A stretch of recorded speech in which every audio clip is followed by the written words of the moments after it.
Well, the big thing that we're working on at our properties is really looking at improving efficiencies, and how can we improve efficiencies throughout the operation, at management and straight through, while also taking care of our employees. It's not, the goal isn't to drive more out of them. It is to get more out of them, but it's really just to help them be more efficient. And there's a number of different ways to do that. Scheduling is a key area that we've really been spending a lot of time on. Yeah, so mine are going to focus around technology. So for example, a hotel can eliminate its room service department and just have delivery in a market where there's density of restaurants through Postmates or Caviar or Grubhub, and similarly, eliminating shuttles or transportation and supplementing through Uber.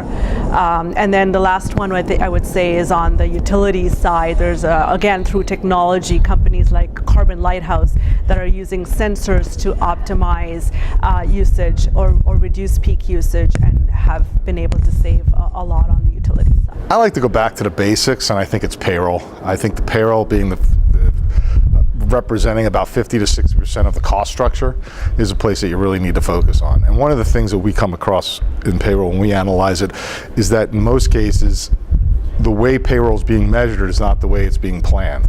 Meaning you're really getting to focus and start with how it's being scheduled. And if you look at the schedule on how people are scheduling payroll and then measure it accordingly.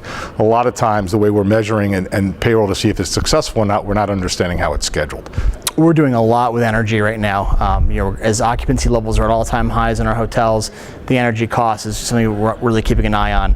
It literally is something you can, I don't say write the check for and get your savings on, but it's almost that easy. Whether it's LED retrofitting, looking at different ways of sensors on equipment to monitor utilization, energy contracts, for example, as another example. But the biggest one is probably just capital investments to reduce consumption.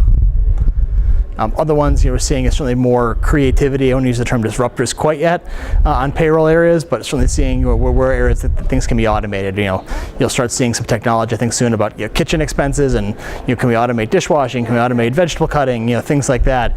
Areas where we're not taking the hospitality touch out of the business, but areas where if you have the right people, you can still be more focused on dealing with the guests versus more of the functions that go with it.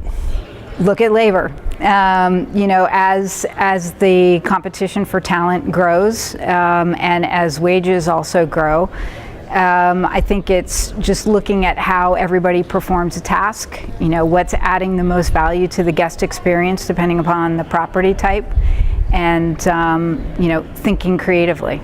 The first one I would recommend is hiring an IT consultant day one, so to speak, because I don't know of too many asset managers who are technology experts, and certainly I've found a lot of success in bringing folks in who are experts. They don't cost a ton of money, and they can go all the way through your P&L and your total operation, really find you some painless savings throughout your operation.